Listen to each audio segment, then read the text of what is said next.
Round 13 of the Premier League gets underway on Saturday lunchtime at the Stadium of Light, where Sunderland play host to high-flying West Brom.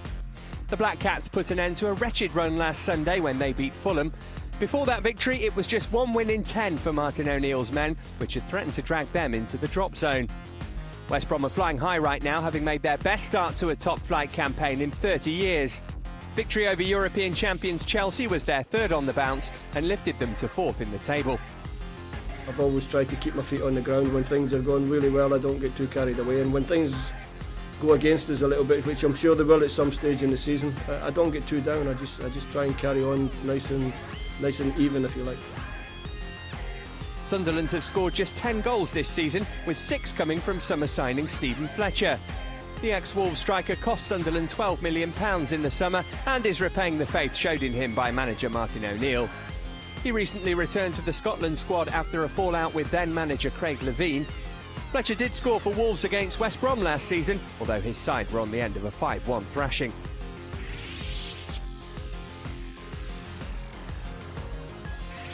Bottom of the table, Queen's Park Rangers face a daunting trip to take on Manchester United. The hosts will be determined to avenge last Saturday's setback at Norwich. Defeat at Carrow Road brought a 5-match winning streak to an end and saw Sir Alex Ferguson's side lose their grip on top spot. This match could be make or break for Ars boss Mark Hughes. The former United legend is under intense pressure after his side slipped to a dismal defeat against relegation rivals Southampton last week.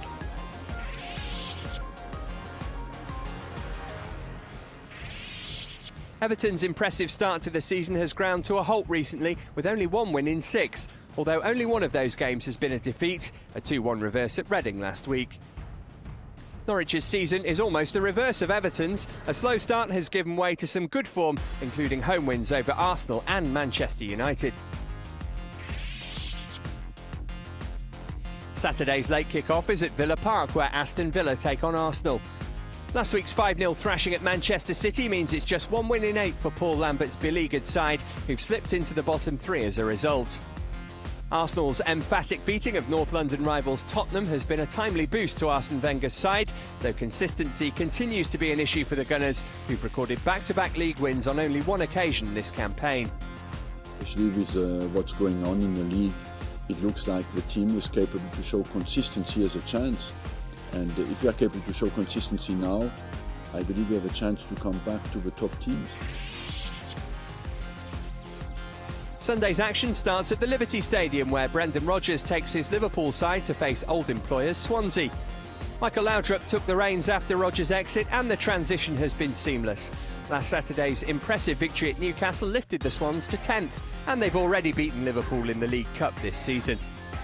Sunday will be Rodgers' first return to South Wales since departing for Merseyside in the summer, and after a difficult start, his new Chargers are in decent form right now. They made it 7 league games without defeat by beating Wigan 3-0 last week. Another new manager took over at Stamford Bridge this week, Rafa Benitez replacing Roberto Di Matteo. The Spaniard has been brought in by the European champions on an interim basis until the end of the season. Manchester City were finally eliminated from the Champions League this week after a 1-1 draw with Real Madrid. Their domestic form is much better though. A 5-0 win over Aston Villa last weekend took them to the top of the Premier League for the first time since winning the title in May. Elsewhere, Stoke host Fulham, Wigan face Reading, there's a London derby at White Hart Lane as Tottenham take on West Ham, and Southampton square up to Newcastle.